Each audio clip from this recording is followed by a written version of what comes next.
HTG crew, what it do? What it do? Coming off a week where the sync went off. That dude, I saw some stuff on Twitter that kind of blew my mind. That dude, when he plays well in a major, the following performance, he wins like at an insane rate. It's absolutely crazy. That next podcast episode, I'll for next week's event, I'll try and see if I can pull up the exact finishes. I saw a tweet on it, but absolutely absurd. Needless to say, I wasn't in love with the RBC Heritage last week. Paul Casey flamed out on us. So yeah, we're on to this week, the Zurich, a very unique event on tour, given that it's a team event, right? One of the rare events where we're not just playing individual stroke play. So yeah, switch it up a little bit because of that, the team event format. This week's video is going to be pretty short. We're just going to sort of breeze through this, but I will still be playing a little bit of Draftkings this week. Definitely going to be lowering the bankroll for this week, but should still be a fun event to see what happens. We've had a little bit of fun here in the past. I know Mr. Rahm and Mr. Palmer, John Rahm and Ryan Palmer, lit up the golf course on Sunday a couple years back. We actually didn't have this event last year due to COVID, so let me go ahead and spark up. Since we're going to have a shorter episode, I'm going to have to suck this thing down.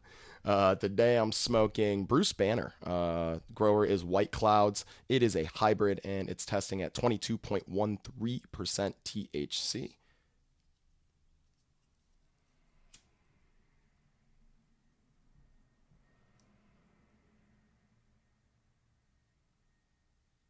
Oh, yep.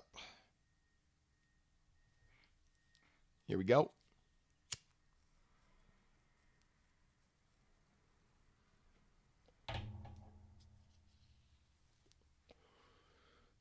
All right, so yeah, RBC Heritage, recap it real quick. Stewart Cink, 19 under, actually set the 54-hole tournament record. Was 18 under through his first three rounds. The dude absolutely balled out. At an old age, Stewart Cink still putting W's on the board. Like, boy gets W's. That's his second win, over the last probably about 6 months or so. So Stewart Cink still getting the job done. And has one hell of a hat tan. You guys got to go. If you haven't seen the hat tans this dude gets, go Google Stewart Cink hat tan. It's one of the funniest things that you can see from a golfer. So yeah, that does it for us on the Heritage. Something to note moving forward, it seems like older players can play fairly well at the Heritage. I don't know, for whatever reason, it sort of has that sort of like resort style golf feel, but at an elevated level.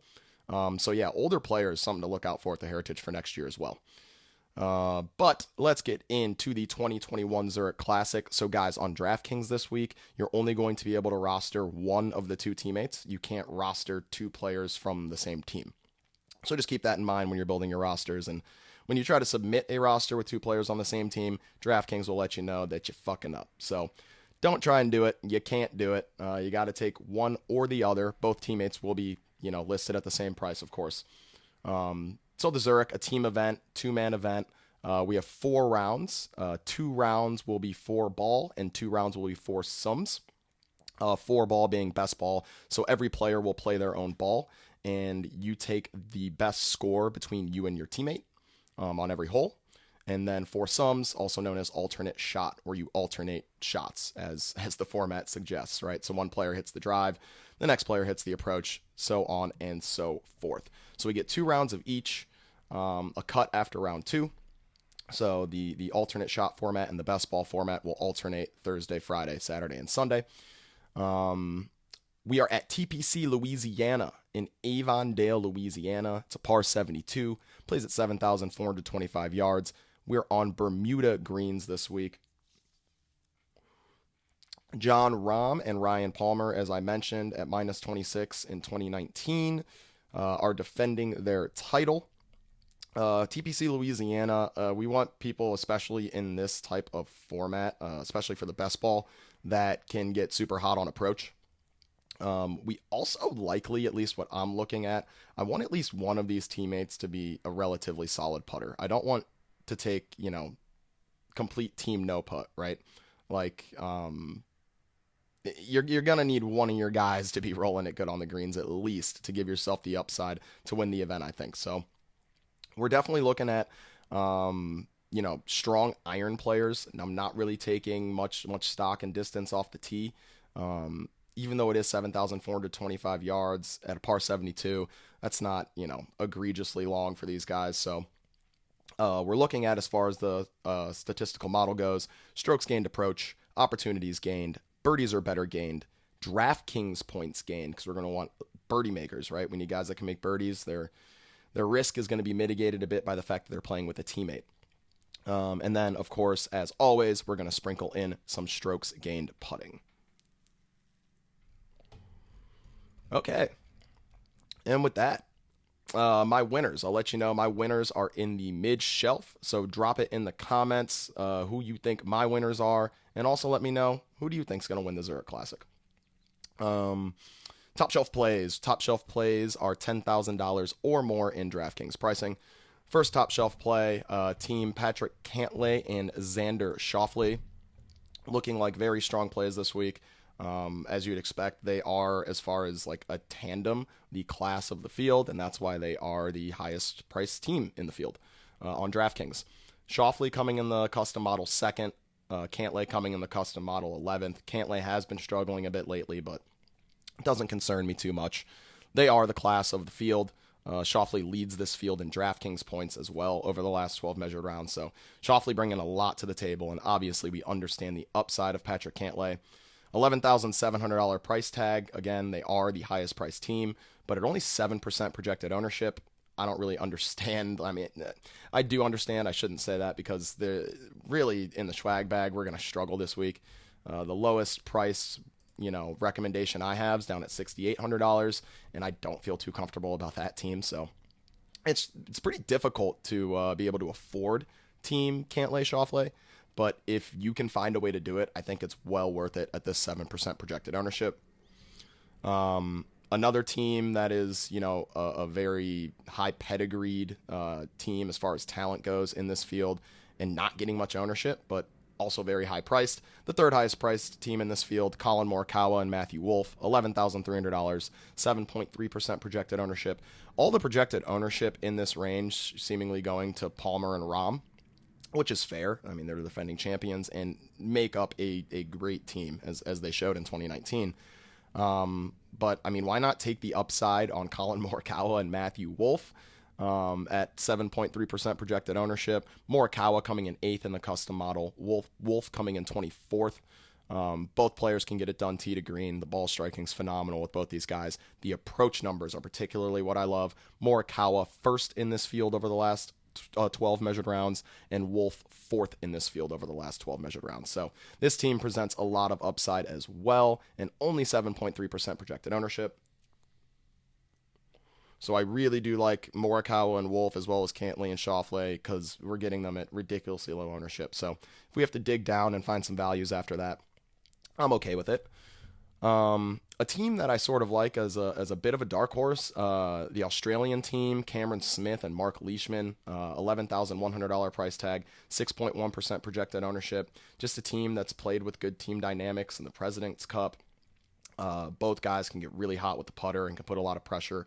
Can really apply a lot of pressure with their putters. And if they're both running hot with the putter, then, especially in that best ball format, look out. Sky's the limit. So at 6.1% projected ownership, I would prefer Morikawa and Wolff or Cantlay and Schauffele if I could get up to them. But if I find myself with $11,100 left in my lineup, I'm not afraid to go ahead and plug in Team Cam Smith and Mark Leishman. And the last squad coming in as a top shelf play, the English blokes, Team Danny Willett and Terrell Hatton, $10,300 price tag, 4.3% projected ownership. Hatton coming in 13th in the custom model. We know Hatton's stellar on approach. Willett been playing better golf here as of late. So interested to see if, being teamed with Hatton and watching Ty Hatton throw darts all week sort of has an effect, a positive effect on Danny Willett. So I could see this team outperforming their projected ownership for sure at 4.3%. The price tag at $10,300 is a bit rich. especially getting a player like Willett. But you're getting a guy like Hatton, and again, in this team game, right, this team dynamic, this is a good week to take some chances at the Zurich, play a lower bankroll, but, take on some risk here with your plays. I think that's the approach this week. And yeah, that closes out the top shelf, which takes us to the mid shelf. I got to re-spark and get some water, y'all.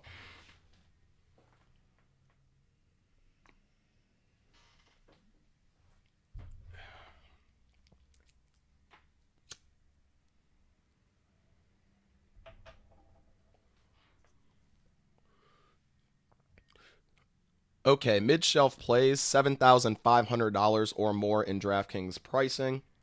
And our first mid-shelf play, they are my winners of the event. Team Max Homa and Taylor Gooch, $9,900. The Gooch playing with Mr. Homa.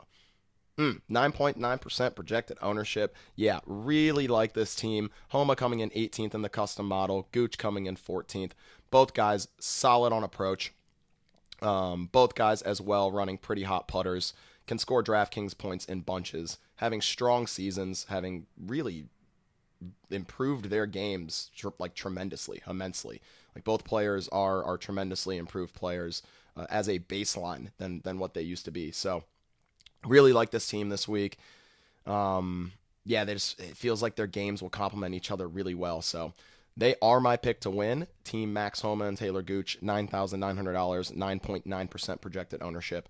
I will certainly be rostering them on DraftKings. A popular team, and I see why after I see where they rate out in the custom model. Team Thomas Pieters and Tom Lewis, $9,200 price tag, 16.4% projected ownership. Pieters coming in 20th in the custom model and has been absolutely crushing the ball lately. Tom Lewis coming in 87th in the custom model, but what he can do well is hit greens in regulation. So all he needs to do is find a hot putter in the best ball format, and you're looking at a very, very strong team. And in the alternate shot format, I think they're going to complement each other's games extremely well. Pieters being very long and very good off of the tee, and Tom Lewis being able to get it done on and around the greens. So Pieters and Lewis, 16.4% projected ownership. The ownership is there, but they are looking like a strong team in the model. An underpriced team as it looks in the model, Team Doug Gim and Justin Suh, $8,100 price tag for these young guns, 23.1% projected ownership. So everyone's there. Gim coming in 17th in the custom model. I mean, he's been unbelievable with the ball striking over the last, 3 months or so. Justin Suh coming in 72nd in the custom model, has been terrible with the ball striking, but has been electric on the greens, 25th with the putter over the last 12 measured rounds in this field. So they are really complementing each other really well, with Gim being the stellar ball striker and Suh being the stellar putter and short game player. It just seems like it's a very complementary team, but 23.1% projected ownership is really rich, so I'll prefer to go to a fade, but they are rating out really well. I gotta spark again.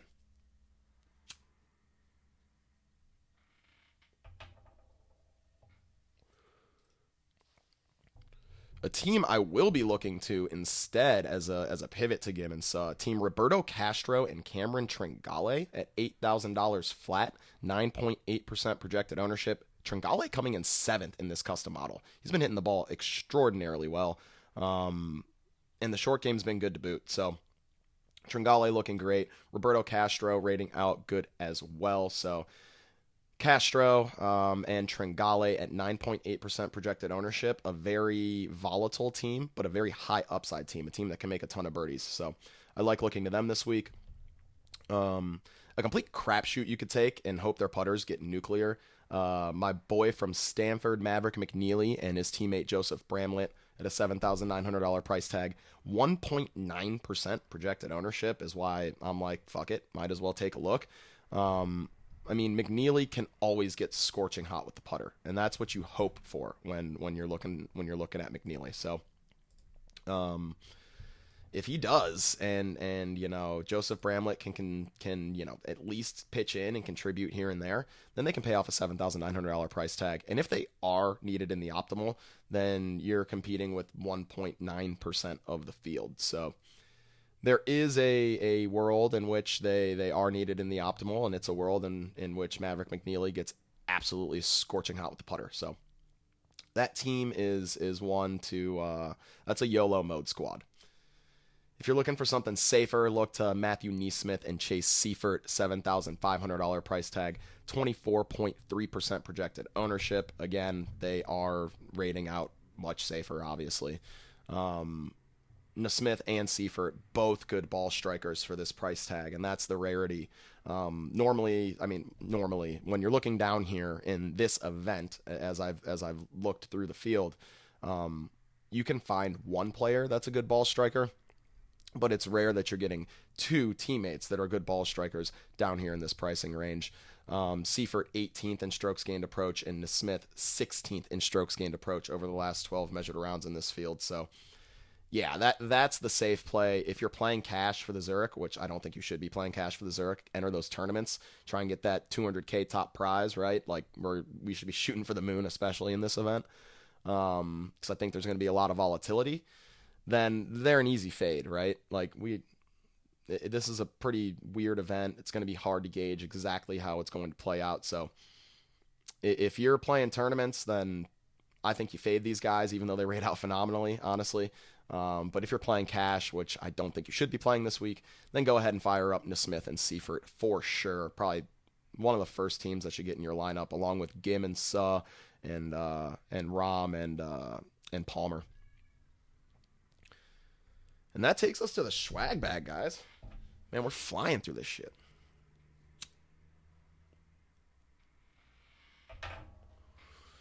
The first SCHWAG bag play, and SCHWAG bag plays are $7,500 or less in DraftKings salary. Team Brandt Snedeker and Keith Mitchell, $7,400 price tag, 11.8% projected ownership. We're on Bermuda, so maybe Keith Mitchell actually has a decent chance at putting okay. And we know how hot Snedeker can get. I mean, a member of the 59 club. This guy can make birdies in bunches, especially on a golf course in which we're waiting strokes gained approach. He can get nuclear with those irons. So Team Snedeker and Mitchell looking like a decent value there at $7,400. Snedeker 47th overall in the custom model. Mitchell 37th overall in the custom model. And Mitchell's actually been the one riding the hot putter lately and making tons of birdies. So if you can keep bringing that putter, I love the upside of this team. Another team here I like in the SCHWAG bag, and one of these players I've been playing a lot of lately. It's Tom Hoge and his teammate Bo Hostler, $7,100 price tag, 9.5% projected ownership. And this is the one team that I'll look at that cannot putt at all. Like, Hoagie's been awful with the putter over his last 12 measured rounds, and I mean, Bo Hostler's just been broken with his putter. So you're really going to need Hoge to carry the squad from a ball striking standpoint, and it looks like he might be able to do that. 4th in this field in strokes gained approach over the last 12 measured rounds, 5th in opportunities gained, 7th overall in the custom model. I mean, getting Hoge alone at this price tag, yeah, and they're actually $7,000 flat. I said $7,100. I'm sorry, that's an error in my spreadsheet. They're $7,000 flat. Being able to get Hoge at this price tag, that allows you to fit in one of those, top shelf teams that's at low ownership, like the Cantlay Schauffele or the Morikawa Wolf that I was talking about at the top end of the show. So I do like going to Hoge and Hostler at $7,000 flat, 9.5% projected ownership, because the only cheaper play I can even talk about today, guys, is Team Adam Schenk and Tyler Duncan, $6,800 price tag, 5.3% projected ownership. That's the Boilermaker team, right? Schenk went to Purdue, right? Let me see. He sure did. Yeah, Team Boilermaker, boiler up, baby. Adam Schenk and Tyler Duncan. I don't feel super confident in them. 5.3% projected ownership's fair. Schenk coming in 22nd in the custom model, 10th on approach, and Duncan coming in 90th in the custom model, but 34th on approach. Duncan has been pathetic with the putter. Actually, one of the worst players in the field, 153rd over his last 12 measured rounds, and 125th in birdies or better gained. So Duncan really an anchor to this squad right now. Schenk's been playing pretty good golf lately.